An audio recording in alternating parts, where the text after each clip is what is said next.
I found that nothing in life is worthwhile unless you take risks. Nothing. Nelson Mandela said, "There is no passion to be found playing small and settling for a life that's less than the one you're capable of living."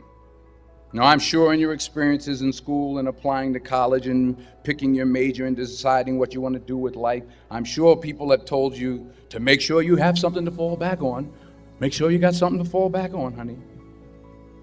But I never understood that concept, having something to fall back on. If I'm going to fall, I don't want to fall back on anything except my faith.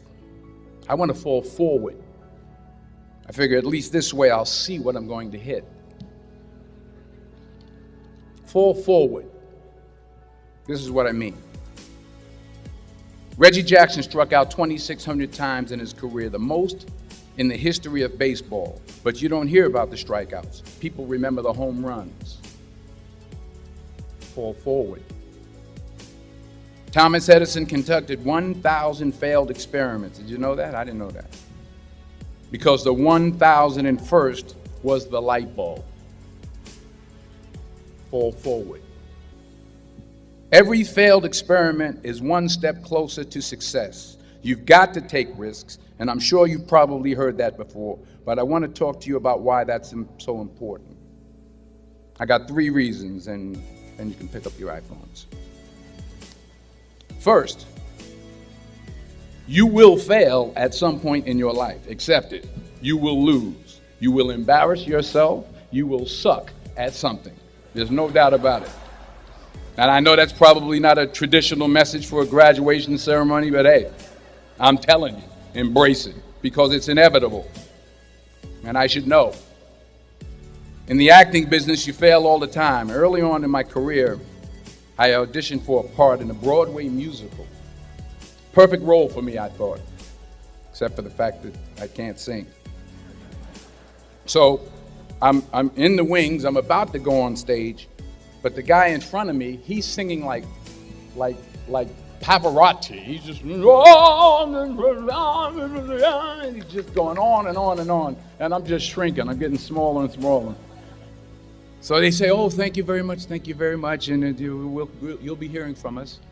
So I come out with my little sheet music, and it was Just My Imagination by the Temptations. That's what I came up with. So I hand it to the accompanist, and she looks at it and looks at me and looks out at the director and was like, "All right." So I start, I'm going to sing. I'm like, "It's just my imagination once again, and they're coming away with me." And I'm not saying anything, so I'm thinking I'm getting better. So I just start getting into it. It was just my imagination. Running. This, thank you very much, Mr. Washington. Thank you. So I assumed I didn't get the job. But the next part of the audition, he called me back. The next part of the audition is the acting part of the audition. So I'm like, hey, okay, maybe I can't sing, but I know I can act. So they pair me with this guy, and again, I didn't know about musical theater. And musical theater is big, so they can reach everyone all the way in the back of the stadium. And I'm more from a realistic, naturalistic kind of acting where you actually talk to the person next to you. So I don't know what my line was. My line was, "Well, hand me the cup." And his line was, "Well, I will hand you the cup, my dear. The cup will be there to be handed to you." And I said, "Oh, okay." "Well, should I give you the cup back?" "Oh, yes, you should give it back to me because you know that is my cup and it should be given back to me." I didn't get the job. But here's the thing. I didn't quit. I didn't fall back. I walked out of there to prepare for the next audition, and the next audition, and the next audition. I prayed. I prayed. And I prayed. But I continued to fail and fail and fail. But it didn't matter, because you know what? There's an old saying, you hang around the barbershop long enough, sooner or later you're going to get a haircut. So you will catch a break, and I did catch a break. Last year, I did a play called Fences on Broadway. Someone talked about it. Won the Tony Award. And I didn't have to sing, by the way. But here's the kicker. It was at the Court Theater.